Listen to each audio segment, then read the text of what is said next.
Good evening. Hello, I'm Howard Mann, creator of Conscious Shifting, and welcome to Conscious Shifting.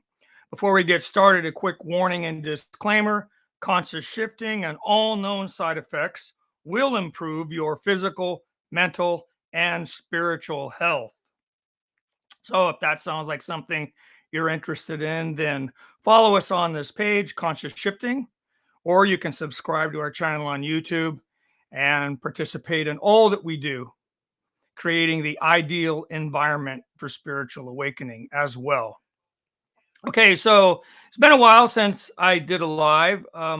You probably have seen the 1 to 2 minute videos that have been playing every morning, Monday through Friday, kind of like a thought for the day. For those of you that don't know, the last book, The Dark Night of the Soul, is out. It's available on Amazon. And I'm currently working on the fifth book, which is going to be a doozy. So it's probably going to take me a year or two to write. Um, and all the books are now available in an audio version. Hi, Cheryl. How you doing? And of course, it must be election time because Facebook is really wonky right now. I'm not able to share stuff from other people's pages. And we'll see how this live goes. But I wanted to kind of catch up with everybody and answer some of the questions that have been coming in, but uh, as well as any that anybody has. This one, why do you say people's behavior has more to do with their own internal struggle than you? And what does grace have to do with it? Well, people project what they believe deep within. Sometimes they may not even realize it, but that's where all of their thoughts and emotions are coming from, and of course that's the basis of what they project. Therefore their projections have nothing to do with you. They're It's everything to do with them. It's their beliefs, therefore their thoughts, their emotions. And when they lash out, that's a cry for help, a cry for love. They may not understand it. They may not even realize they're doing it, but that's what it is. So once you understand this, then you can become far more compassionate rather than taking it personally, because it's not about you. Good question. Hi Tracy, how you doing? So, and the next question that I have here is: are we supposed to be nothingness? Well, I wouldn't say nothingness. Sometimes this gets confusing. You'll hear people, gurus and people in the spiritual community talk about the void or nothingness. What they're really talking about is not being attached to the physical world, not being identified with um, the physical world. So it's not nothingness, but um, a spiritual being or a consciousness that's conscious of itself. Far cry from nothingness. So you're temporarily in this mind body, but you're not a mind body. So there's a distinction there. You have thoughts and emotions, but they're not who you are. There's a distinction there. So rather than nothing, you're actually everything, because you are a consciousness which is one with everything. There's no separation ultimately. And this awareness allows you to fully express through your mind body and experience what life has to offer, but with the understanding of your true essence. And so then you become a portal or a doorway for the spiritual to flow through you from that realm into the physical world. Another deep question. All right. I have another one here. Hmm. What spirit? No one has a spirit. Spirits don't exist. If that were the case, science would be able to prove the existence of ghosts. Well, the problem is that science is limited to physical laws. and spirit is non-physical. So that's where the most of the problem is. You can't really prove something with physical laws when what you're trying to prove is non-physical. However, quantum physics is science. It's hard science. It's the most advanced hard science, in fact. And quantum physics is aware of the spiritual realm. Now, they don't call it a spiritual realm. They refer to it as an anomaly. But it's scientifically accepted that energy exists in both a non-physical state, which is to say that it's beyond space and time. So, and while simultaneously existing in a physical state, which we perceive as matter. So the definition is essentially the same as the spiritual definitions, because there's this eternal, all present conscious energy, or what we call spirit, right? So they're both kind of saying the same thing, slightly different wording, but when you get right down to it, it means the same thing. Okay, we got a bunch of other people joining us here. Hey, Yellowhammer, it has been a while. How you doing? Hey, Chris, how's it going? All right, so if you guys have any questions, go ahead and pipe in. These are some of the ones I've received lately, and so I thought I'd do a live and say hello and answer some of them. Here's someone that disagrees. Oh, they disagree and get angry, and they're asking, how can they keep calm? Please guide. Well, realize that, you've got all these people, billions and billions of people on the planet, and we're all at different points in our journey. However, we're all here together at the same time. So there's going to be some differences of opinions. And there's many, many, many levels of consciousness and awareness. And it's hard for people that haven't experienced something to understand it or believe that it even exists. So, it's not required, though. It's not a requirement of being here that we all agree on everything. We can disagree about things, or say, well, that's not how I understand it, or I'm not so sure about that, and still wish the best for each other. That's not hard to do, right? So love unconditionally. It's the same light that's within all of us. Just remember that. And that'll get you through it. That'll keep you calm. Somewhere in there, in this person, no matter what they're doing, is the same light that's in all of us, even if they're not aware of it, and that's not what they're projecting at the moment. Hi, Teresa. How you doing? Chris, I already know that we're on the same page with this. Heaven or hell is a state of being, not a final destination. Exactly. And that's really what I wanted to hit on a little bit tonight. But I figured I'd answer some of these questions and give you guys a chance to ask any that you had, as long as I'm going live. So this one, how do you feel positive about everything from your past? Well, because you turn it into something positive, even the bad stuff. I'm not saying that it was necessarily enjoyable or I'd love to repeat it all. That's not what I'm talking about. It's just that there's something to be learned from it. That's why it happened. And when you start looking at things that way, then you'll start learning what the lesson is that's being presented to you. And then once you do, you can forgive everybody involved, including yourself, for whatever parts were played in it,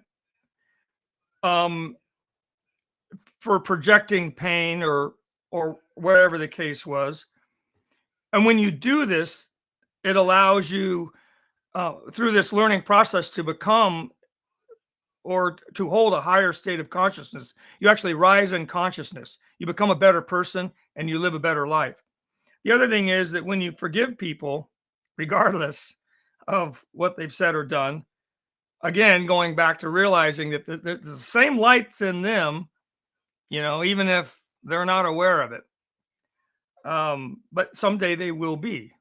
And so you just have to be patient about that and let the rest of it go. But when you do that, when you truly forgive, when you understand that people who are, for example, spiritually unconscious are going to do hateful things, they're going to be negative. They're going to say and do things that create division and further cause this illusion of separation and the pain associated with it. But when you forgive, then as what you'll notice is that there's a release of the toxic energy that hate and that negativity hold. When you absorb it, when you believe it, when you take it personally, you're absorbing toxic energy that's associated with it. So when you forgive, that's a way of releasing that toxic energy and moving on to something healthier.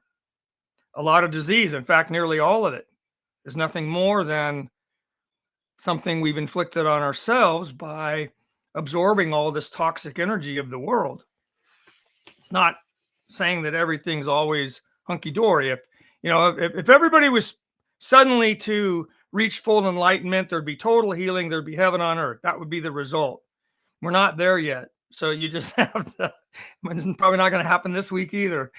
You just have to be aware of that. But that doesn't mean that because you're aware of it, that you can't just accept that people are in different places and so they behave accordingly. But that doesn't define how you behave. Again, just be a portal for the divine. Let the infinite live through you. It feels a lot better, and you'll manifest a lot better life, and you'll feel the vibe. There's people that they can walk into a room where even where there's been something horrific has happened. It's a funeral, or there's been some horrible crime or some terrible accident or something. There are people that can show up at places like that, and just by their presence, the vibe gets a lot better. It's because they're holding a higher state of consciousness. It's this, what I say, by letting the infinite live through you. They're allowing this, what you would maybe label as unconditional love, the spiritual realm, that's the consciousness of God, unconditional love, to flow through them and into the world. And it's in everything they do. They hold that level of consciousness, and so that's all that they can manifest, because that's what they are. That was the thing with Jesus, which is the subject of the new book, at least a year or two away. But that's what he did. He held a level of consciousness that was God consciousness. And that's why everywhere he went, people gravitated to him. But in a world where you have, this is a good lead into hell too. In a world where, you have people that are spiritually unconscious, which includes religious leaders, they can be threatened by somebody like that. And so they want to extinguish the light, because the light exposes the darkness. So there's that, but you still have a choice of who you are. And actually, you can't even really control it. Whatever level of consciousness you hold, that's what you're going to project. That's what you're going to manifest, because it's who you are. It's what you are. You can't manifest anything else, higher or lower. So as your level of consciousness changes, as you ascend in consciousness, so will your contribution to the collective. So will what you manifest. Miracles are miracles because we don't believe that that's the norm. We don't even believe in a lot of cases that that's what's possible. But spirit, miracles are just the natural state of things. There's nothing else. It's only a miracle because being of lower consciousness, we don't believe it's possible. And so when it happens, it's like, oh my God, it's a miracle.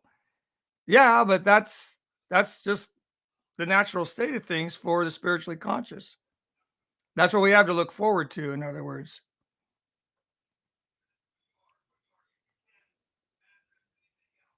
Kim says, I say in my mind, God, have me see them as you do. Brings a little compassion right to the table.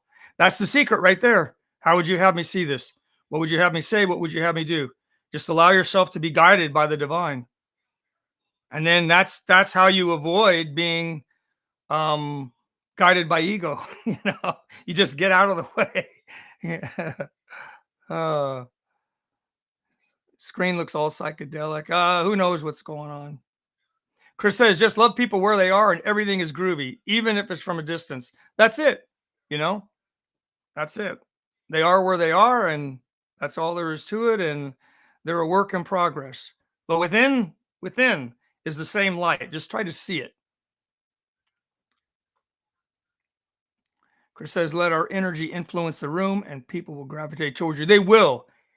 They for the most part, they want to be part of that. There are those that want to attack it. They don't like the light, but it reminds them of things that they'd rather not think about, and they don't want to accept it. They don't want to change, and so they get aggressive about it. But for the most part, people want to be by something that feels good and loving, and I mean that's what everybody's searching for. Ultimately, it's what they want. It's actually a hidden, how can I say it? Like a hidden obsession with finding God. It's just all these things that we look for, and without the physical world. But at some point, you'll realize that all you're really looking for is that which you are, and you've been it all along. You just haven't believed it to be so.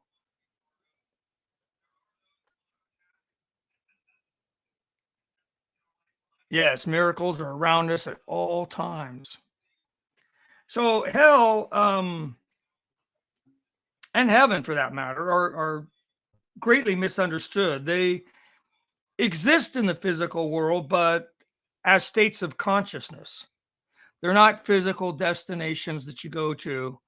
Um, but to the mind body, they seem very real and they influence reality accordingly because however, if you want to see hell is the bottom level of consciousness and heaven is the highest level of consciousness, then um as you move through these, your view of the world, your view of other people, your view of reality, what you manifest, um what you do and why, all of that changes.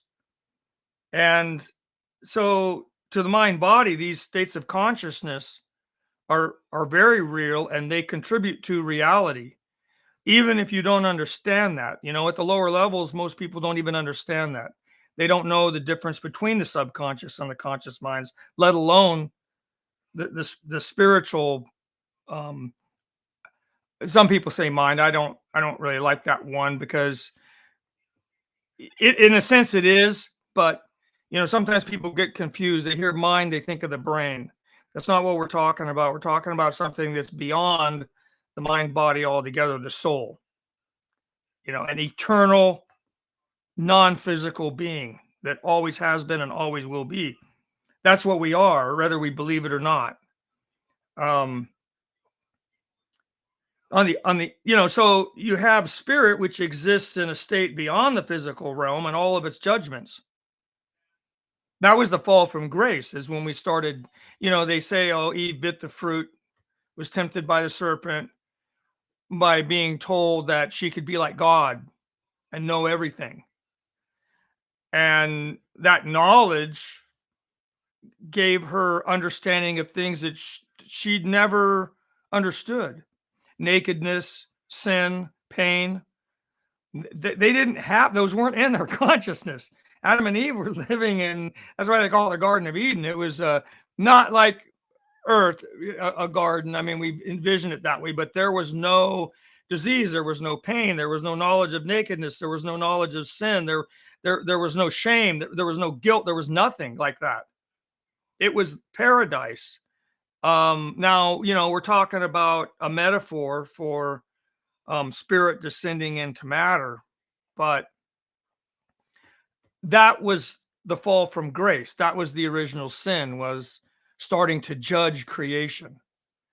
And we made it far worse when we became identified with the physical realm, that this physical world, this universe is reality, that this mind body, these thoughts, these emotions are who we are. That's where we really, I mean, if you want to get into varying beings, maybe some night we could talk about that. But let's just make it real simple. Human beings are the lowest. We descended the farthest from God. We took it all the way. All right. We are at the bottom of the barrel. But in a way, not that I would say, angelic beings are necessarily envious or anything, but the others aren't going to experience all that we're going to experience, because we're at the bottom and we have to get all the way up to the top for all of this to come to fruition. None of the beings above us, none of the people on levels of consciousness above us are really going anywhere until we do, because we're holding this very dense level of consciousness, which I refer to as hell. Now, a lot of people would have a problem with that. Hell has always been this place of torment and, maybe after judgment or after death. But what I'm saying is it's just a state of consciousness. God's not going to condemn you for blowing it.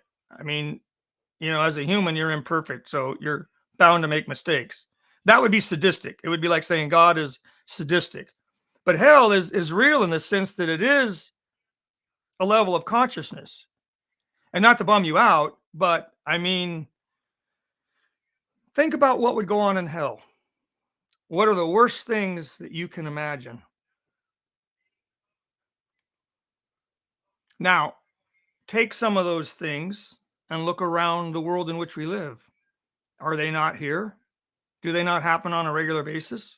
No matter how horrible of a thing you come up with, there's probably far worse that's going on in the world in addition to that. So how can this not be hell? But it's only because this is the level of consciousness collectively. I'm not saying everybody, but collectively, this is the level of consciousness we hold. And so this is what we manifest. This is a world of our creation. God doesn't have anything to do with this. And so the answer is up to us. We're the ones that wondered what it would be like if we weren't with God, and started this whole idea, this dream, if you will, of separating, which is impossible. We can't separate from what we are, from who we are, but it appears that way. We've done a pretty bang up job of creating a place that looks like we're all separated from each other, and there's all these horrible things happening all the time. And so the question is not, whether you should fear going to hell, or you're there. The question is, what are we going to do about it? How are we going to get out of here? That's how are we going to create heaven on earth, which is the future of mankind. And again, I'll refer to the master on this one. Jesus, this wasn't his first barbecue, but he lived a life, an entire life. Now, Buddha is called the awakened one. He awakened during life. But Jesus lived as an awakened one from birth on, and died as an awakened one. He held that God conscious, that level of consciousness, for a lifetime. He showed us the way. That's how you do it. When we do that, when we rise to Christ consciousness, The only thing we'll be able to create is heaven on hell, because that's what we'll be. You see the difference? That's really what it's all about. And people get distracted with all these details, and they again project. We were talking about projection. Hi, Katja. We were talking about projection. They like to project all this personal stuff onto God. God's just this conscious energy. He's not this person. He's not human. He's not into revenge, and despite what some scriptures say, that wouldn't be, that's kind of contradictory, is it not? All knowing, all loving God, and yet he's vengeful, and he's going to strike you down and condemn you to eternal torture. That's not godlike. That's fear that's been projected onto God. And buying into that fear only keeps it going and prevents us from rising in consciousness, which is what we need to do to bring about heaven on earth. And that, if you think about it, is what Jesus was talking about. People misunderstand this greatly. But when he said, "These things I do, you too shall do, and even greater," that's what he was talking about. What else could he have been talking about? We're going to do things greater than he did? What would that be if it wasn't to create heaven on earth? So he saw it.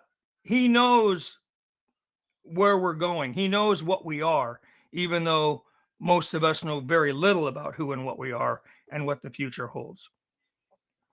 But that vibe I was talking about, allowing the infinite to live through you, allowing spirit to flow through you, become a portal and bridge the spiritual to the physical, so that where you go, that's the vibe that's put off.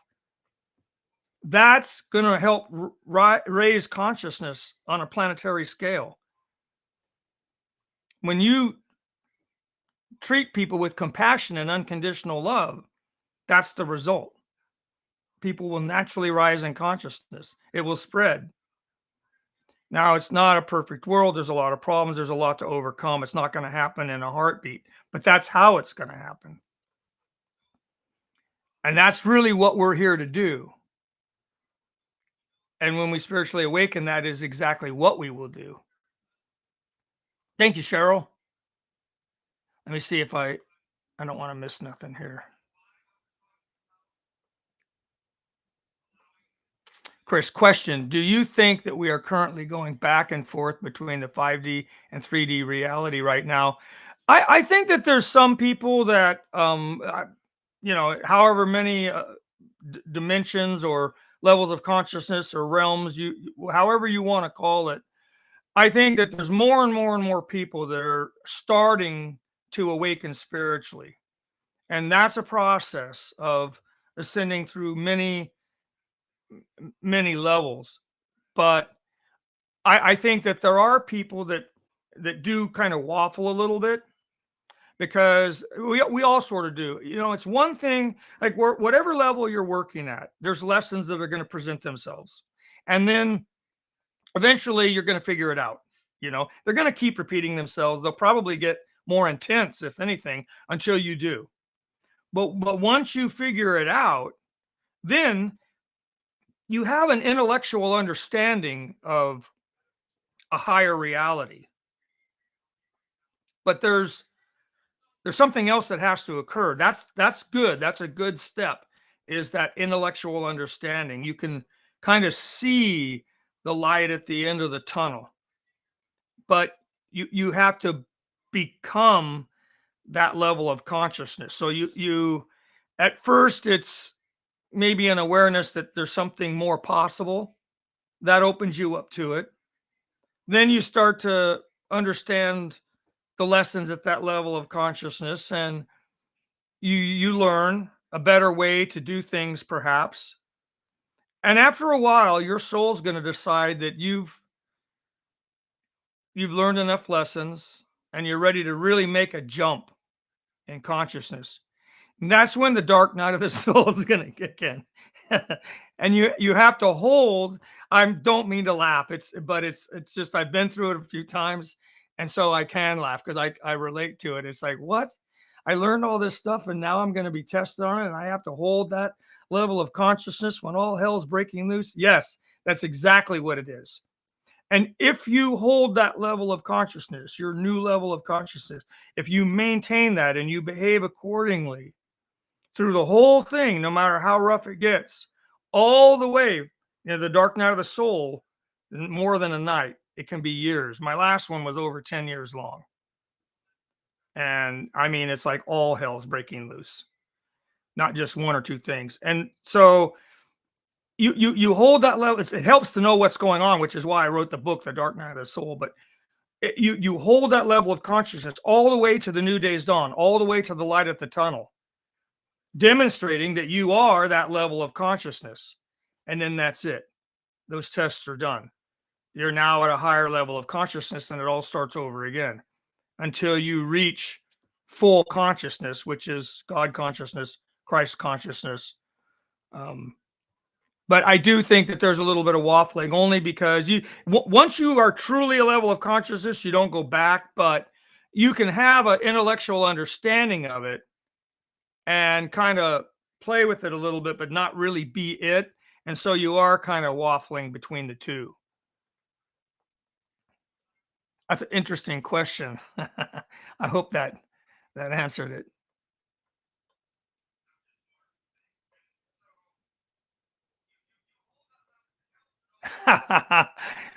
Kim Kim thinks that Eve was just brave because she oh anyway.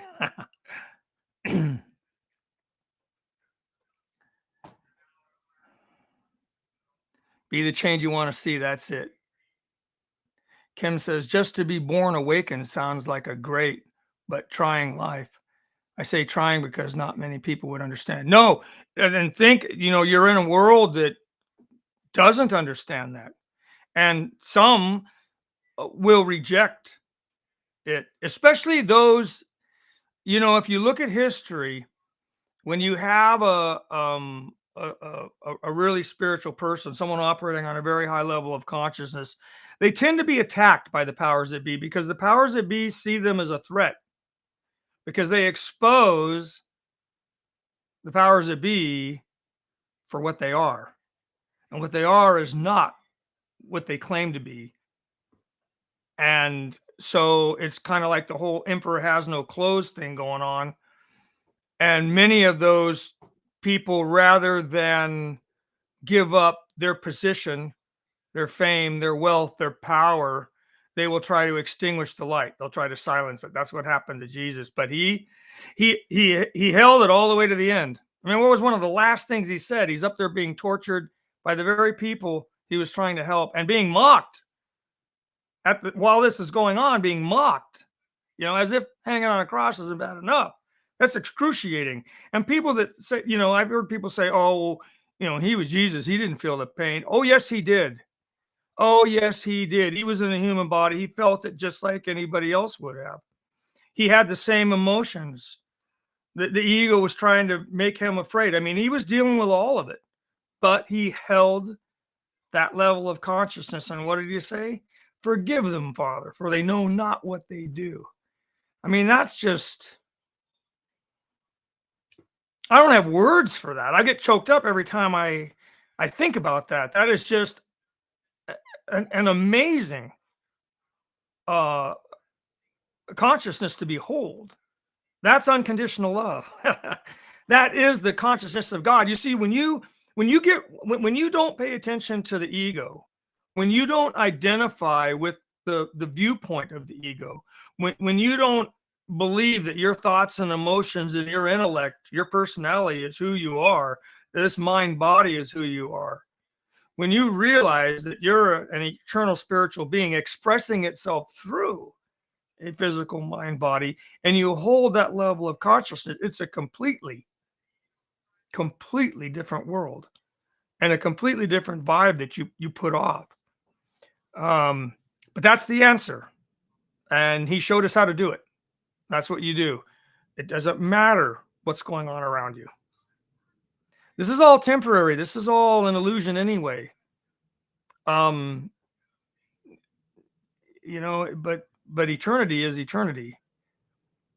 And when we come full circle, come back into knowing our essence, our spiritual essence, who and what we are, then you're going to see that it's not going to be quite like this, because this is all physical. I say heaven on earth, it'll be like that. It'll be like that, but it won't be so physical, And to try to understand that state of consciousness, when you don't identify with the thoughts and emotions and the personality and the mind body, and then you don't have any of the negative emotions that go along with it. You don't have any of the ill thoughts that go along with it. So what's left? Unconditional love. That's all. That's not dependent on anything. It just is what it is. All that other stuff is dependent on an ego and a viewpoint where you believe that you're separate from God and you're separate from everybody else, and we're all kind of competing with each other, or trying to come up on one another, or being screwed over by one another, or do to others before they do unto you. All that kind of stuff. That's all ego. Greed, and warfare, poverty, starvation. You go right down the line. Child molestation, everything going on in this world. All be a thing of the past. You stop entertaining aggressive and violent thoughts, then the violence and the aggression will stop.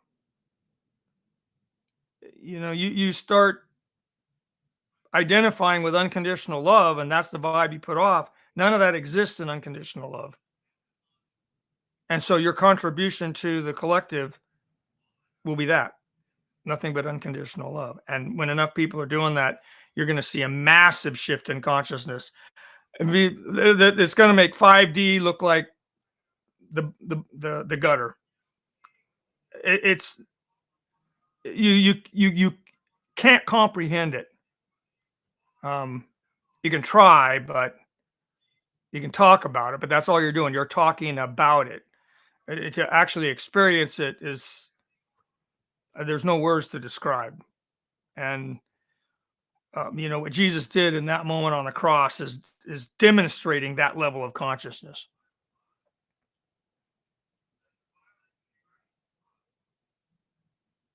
That's right. We get stronger through it all. You like that book, Cheryl? Yeah, it was a little different than the first ones, and this next one is going to be a little bit different. I'm getting more into, I mean, it's still spiritual, but I'm starting to bring in history and science, and give modern examples of things, and contrast with the past and now, and these books, so they take a little longer to write when you're trying to do all that. And this next one it's about Jesus. It's not an easy thing to write and try to do it. No matter what, I'm not going to do it justice, but I'm going to give it my all. I'm really going to try to write something that people are just like, whoa, no nonsense, no, not too religious, but not just the way it is, and I'll use his words and his actions, and whatever history and archaeology and stuff that I can find to substantiate it. So that's the next one. Hi, Donna.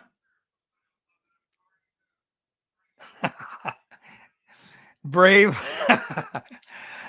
Well, I guess that's one way of looking at it. Oh, hi, Carrie. I appreciate you. Yeah, Eve was definitely well, she was tricked though. You got to understand, it's all metaphorical. I may get into it in this book, but that's not really I might get into that a little bit, because you have to kind of understand Jesus in context. But Eve, she was tempted. She was like, "Whoa, yeah, but you you'll be like God. That's why he doesn't want you to eat from that tree, but you can be like God, and it wasn't, there was no understanding of what all that entailed, all knowledge.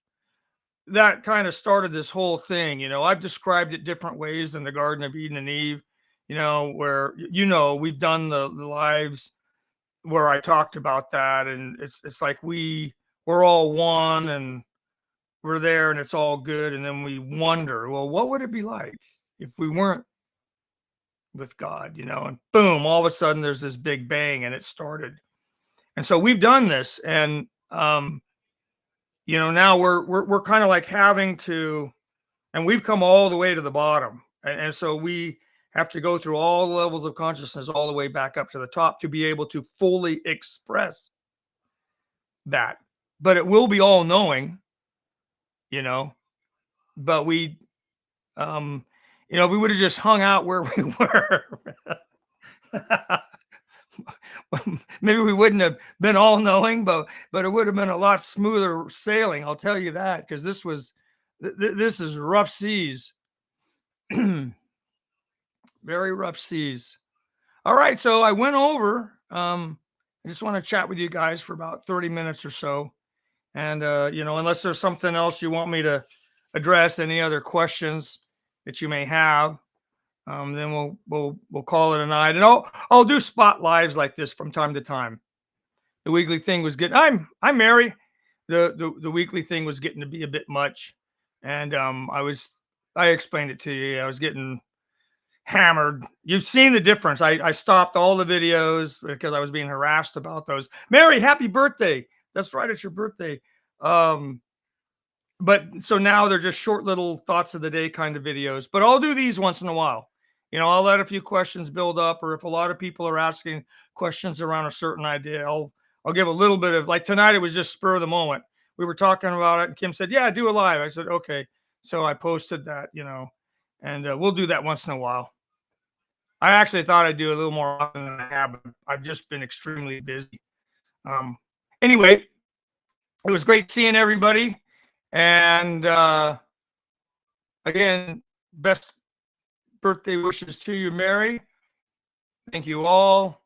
You can still ask questions on any of the posts. I'll answer them. And we'll do these lives once in a while. And so until the next time, remember, the only way to bring about the greater good is to be the greater good. I honor God within you. Good night.